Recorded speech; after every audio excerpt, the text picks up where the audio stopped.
Hi, welcome to Eternal Love of Drama. This is a channel where two drama bingers share our uninformed but strong opinions about the dramas that we have watched, and in some cases, the dramas that we didn't watch all the way through. So if you like making fun of Chinese dramas, like and subscribe and all of that. Yeah, so what are we talking about today? Today we are talking about Who Rules the World, which always brings to mind the Who Runs the World Girls song for me, but it's significantly less awesome than that. Um, uh, we're talking about Who Rules the World, a 2002 costume drama that centers around two characters, Bai Fengxi, who is a carefree and powerful martial arts woman who wanders the Jianghu, and Hei Fengxi, who is an elegant, strategic, also force of martial arts, who is also has a secret. It's his secret identity, and he also is the prince of one of the six kingdoms in this empire.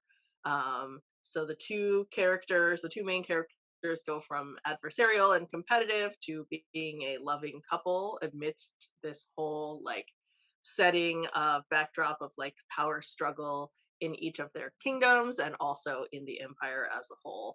And it is ultimately like set up to be this battle of who rules the entire empire. It is 40 episodes long. You can find it on YouTube via Tencent, and it is also on Netflix with English subs. And I'll say that I liked it in the beginning, but ended up fast forwarding through a lot of the ending. But you dropped it entirely, and we will get to why.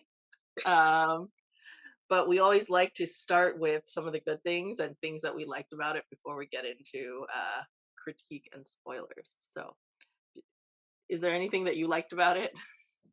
I mean, I mostly enjoyed their relationship of non like misunderstandings and just saying things to each other. Like there are a lot of scenes which I don't think are like super well written, and I wouldn't say this is like, Grammy nominated sort of like dialogue, but they have a lot of conversations where the dialogue is like something is happening, I'm really stressed out, and then one of the other one will say, "Tell me about it." And then they'll say, "Okay, it's a long story, but I'm going to tell you." And then they like cut away and you assume that they communicated and plotted together. So they didn't just say, I'm not going to tell you to protect you, and then you're going to Yes. try to sneak around and find out, and then we're counterproductive because we refuse to communicate. Yeah. I mean, and she's consistently like some female leads are start off real smart and then they become dumber as the episode count increases. And actually, Mhm. she, I think, until I stopped watching it, was still pretty smart. Yes. Um, you miss her in her greatest glory, but we'll Mm. talk about that later. I think this is what I think. Okay. So, like, if you think of this as a romance drama, and you don't try to compare it to any other like wuxia or political dramas, then and you're not super nitpicky about logic, then this is a light, enjoyable, pretty drama. It Okay. has pretty people. The leads are, I think, are decent actors, right? They don't take you out of the story. I think some of the supporting cast is like less good, but like, I feel like if you think about this genre of like costume period romance drama, like a lot of the people that are play leading roles in these dramas are like not capable actors. And these are both like very popular and like decent capable actors. So, and they had good chemistry together. Yeah. I thought it was a little inconsistent, but the chemistry, but overall, because I think, gosh, I'm trying not to like make fun. I actually think like, so this is the first Yang drama that I have seen, and I know that he was popular from the some other ones that I just didn't watch. But I thought it was interesting, like the hairstyles that he had. So I want The to make fun giant of his hair bang. for a little. So I actually like his like I'm really sick hair, like where it was all down. Because Mhm. I like some people commented on the internet that he looked like Legolas, and I totally thought he did actually, which I was into that, right? So I liked his like I'm sick hair down like bedhead look. The bangs were like a little too much. They're I very thought feathered. that like yes, there are so many bangs, right? And then when he had his hair up in a bun, like his prince look, I like that the least because I felt like it made him look Mm, like really stiff and stilted. And then I mhm. definitely didn't like his white hair. So that's like the many Okay, hairs of Yang Yang. so here's the funny thing about the feathered bangs. I'd forgotten about this. But like in an era where they don't have glasses, right? You can't do like Superman, Clark Kent, Superman, right? So Yeah, yeah, like bangs, hair up, bangs, hair up, and like it was how he kept his secret identity. definitely. I did think that the story had a lot of potential because I think that Yeah. like the whole idea like I enjoyed that she kept her secret even after like revealed his Mhm. because like I just thought that was like very clever and she never let it slip at all. Yes. And it like there are moments of this that are very funny. And I think like this is a small spoiler, but like the part where he thinks that she's jealous. He thinks that Uh-huh. she's upset with him because she's jealous of like the girl who he like really admired when he was young, and it was of herself. So Yes. um yeah. Yeah. So I don't think I spoiled it there. But speaking of No. spoilers, let's get Okay. into what we didn't like. Why did you drop it? Okay, I dropped it because of her sister, like the Mm, May. And I dropped it in the episode 32 where spoiler, like her sister stabs her, right? And this is the second time that her sister has like, and this is a person that basically raised her, right? The little sister, like was basically raised by Bai Fengxi in the like in her sect, right? And they mhm. grew up and they're like sisters basically. But like suddenly something happens and she immediately assumes that like Bai Fengxi is like a terrible criminal. And this happened after she was sick and people stopped everything they were doing for like several months to take care of her. Like wait on her hand and foot basically while she was sick. And immediately after she like woke up from being sick, she accused Bai Fengxi of something, right? And then this happened. This is the second time in episode 32 where something happened, and without asking or thinking or whatever, within like 35 seconds, she decides that Bai Fengxi is a terrible human that could have murdered someone and like stabs her in revenge, like Yes. all in a second. And this is just to move the plot along. And I And bet without I don't. like Yeah. that she would have died. She would have killed her without like other intervention. Yes. Yes. Yes, just on a whim because she got angry and like didn't use her brain. So I just felt like that kind of character is in a lot of dramas. There is a sister in a lot of dramas that is Or brother. jealous or brother that is just yes, that's true. In like what was that one? Luoyang, that was his role, right? You only have one goal is to be petulant and stupid and unthinking just to move the plot along. And then in this Mhm. case, it was so lazy as like a plot device because it was the second time that it happened. And so it was like that particular character exhibits no growth and it only exists to move your plot along and only to do, like so he can do his like thing. I don't know. I just got really frustrated and annoyed, and I was already a little frustrated at the drama by then. And when that happened, I was like, okay, I'm out. Yeah, and I think that this is a problematic thing that appears in so many Chinese dramas, right? Like where it's like a person that like actively refuses to entertain any kind of like use of their brain, right? Like the thinking brain, right? They're like they this is a person she knew, as you said, like raised her, right? Like she will not even entertain the idea that like you know this person and you know what kind of person they are, or like they just like willfully disregard any like possible logic and just like act rashly. And like, we had this in Untamed, right? Like our Yes. juvenile Yep. baby man.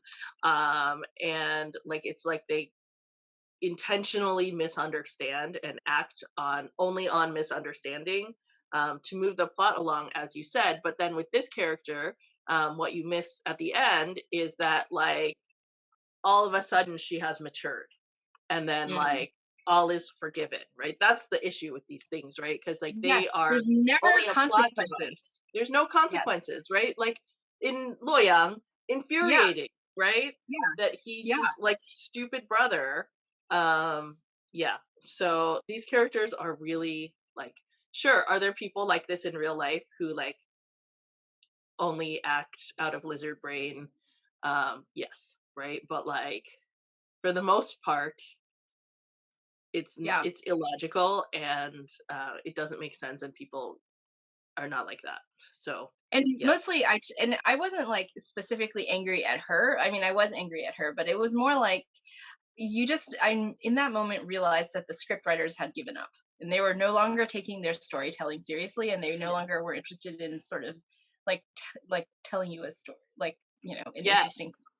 Yes. Yes. And another thing that you missed in the end of this like lazy storytelling is Yeah. like I think one episode contains two time jumps. Like 1 year later, and then 5 years later, everything is peaceful. Like it's just like, Okay. what? Like, does it have to be exactly 6 years later that this thing happens? There's no reason to do. It's just lazy, right? Like, Yeah. um, yes. Yeah. Before we get to more about the ending, though, what Okay. else did you not like about it? What did you think of the fighting? Because Um okay, so here's the yeah. thing, right? It was billed like it was gonna Yeah. be a wuxia drama, Yeah. Yeah. that, and so we were thinking it's gonna have great fighting. Yeah. The first few episodes had some fighting that was like tolerable. I Hmm. didn't like I realized that some people on the internet like were like it's too CGI heavy with her like little like ribbons. I was highly amused by that actually, and so I didn't hate it. And I I like didn't the hate ribbons. his like fans either. Hmm. They got some action in the first few episodes, because I actually really did like the first episode. It moved really fast. Sad about the general that died, but I just felt like the story and the plot, like they did a good job of like introducing the characters through like just very fast action, That's like the right. scenes, It did you start know? out really strong. Yeah. Yeah, which only leads to greater disappointment.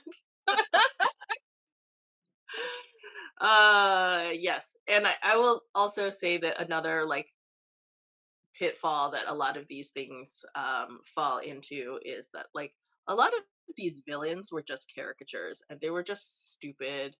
And I hated that his brother got and his brother and his stepmom got way too much screen time, because they were one-dimensional uninteresting characters that are just like carbon copies of every other like uh you know imperial brother and stepmom in every other drama, that only are in it for like hoarding power for themselves, and like it's like uninteresting at this point, and people need to stop making these like stupid characters that are just completely one dimensional. So um I yeah. agree.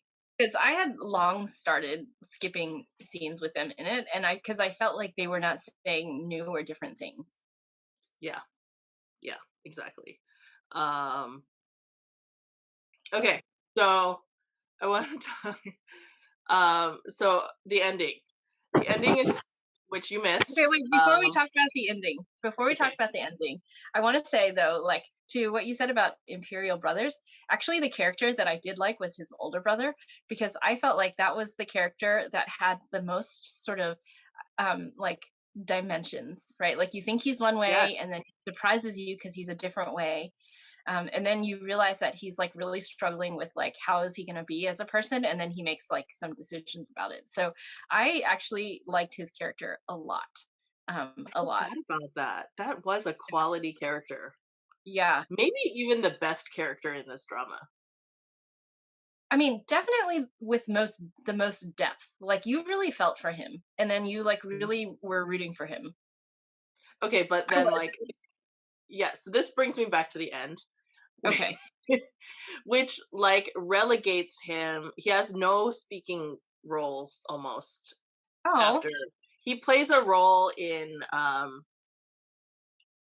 Hei Fengxi stopping the coup that his brother and stepmom were planning. He plays okay. actually a pretty important role.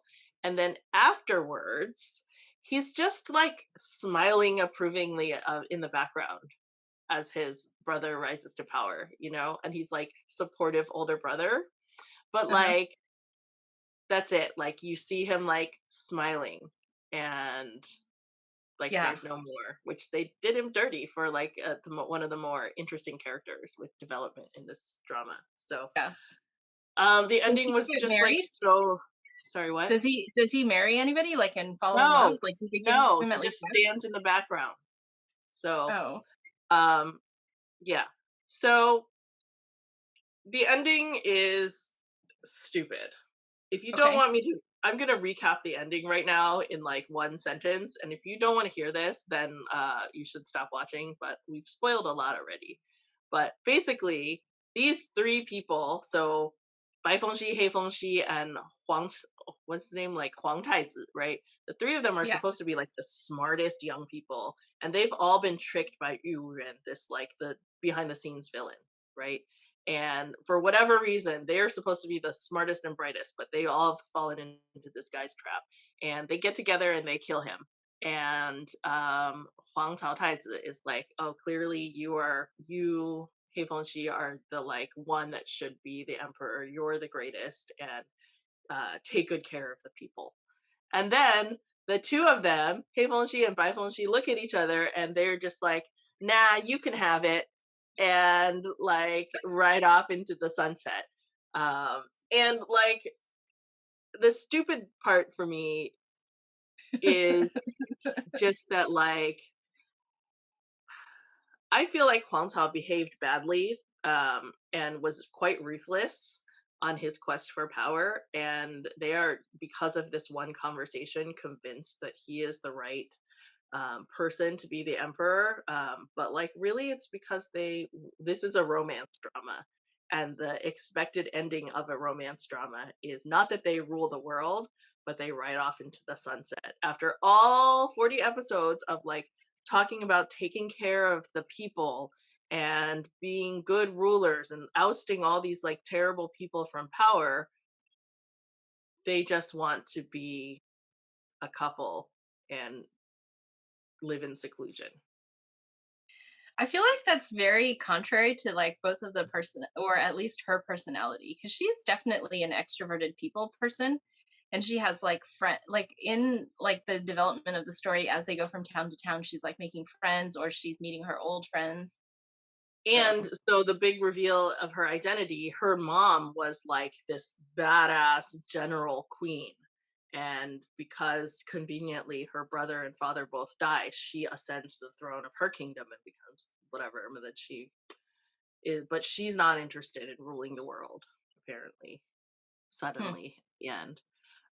Anyways, like they just kill people off like that. And that's another gripe of mine. Like we've talked about this before, how like they want to like the young people are the stars of the drama, and so they just like kill off old people. Like her brother and her her brother wasn't even that old, but like he was in the way of her rising to power and like fulfilling this destiny as her mom's successor or whatever. So like um they just like her father conveniently is sick and dies so that she like his father like it's just so like they disregard old people and only make the stories about these like yeah.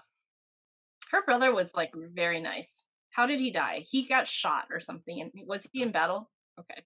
Yeah, yeah, but it was a trap by Yurin. And I don't think that, so I was mostly unconvinced of, I thought he had potential as a villain, Yu Yuan. But hmm then I could never understand really like the true motivations. Like, because at first they made it seem like he was just trying to find a cure for whatever weird disease he had. hmm But then like I really couldn't understand like the story of like the like secret sect or there's some something like that. logical things, right? He made up the secret sect in order to, it's like because his like family massacre. Okay, okay. Um, and then like he felt like he deserved to be the emperor.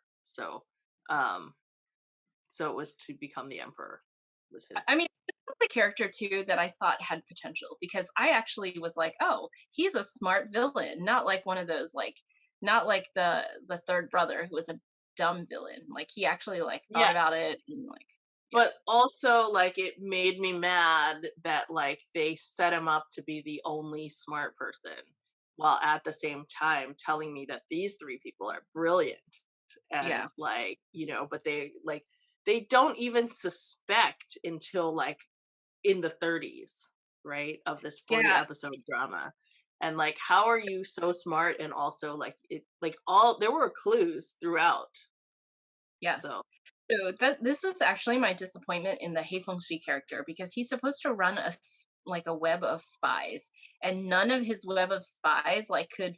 I mean, it was like Yu Yuan figured out his identity before the other way around, and like just by following him around, and like he also. Hei Fengxi also had people following Yu Yuan around, and they never figured out his like thing at all. yeah. So yeah, I think that like it was messy and it feels like there could have been a really good drama here and I don't know if they like obviously I didn't read the book, so I don't know if the book was better on story and logic, but like it was pretty disappointing. Yeah. Um and yeah, I don't think I don't think I would like not recommend this. Like it's definitely not anywhere near like the worst drama I've ever watched and a lot of it is not unenjoyable, but I'm also not like, yeah, you got to watch this, right? Yeah, I was disappointed. Okay, I was a little bit disappointed that Netflix picked it up because I'm like, is this the kind of show that you want repping C drama? And then in the end, the answer is no Yes, because because I they're didn't even pretty. finish watching. Yeah. They have the like Okay. pretty high traffic actors right now. So, Okay. Sure. Whatever. yep. So, yeah, watch it if you want. If you have Netflix and you've watched everything else. Who runs the world? Girls. All right. Well, Okay. that was our little See rant. you next time. Bye. Bye.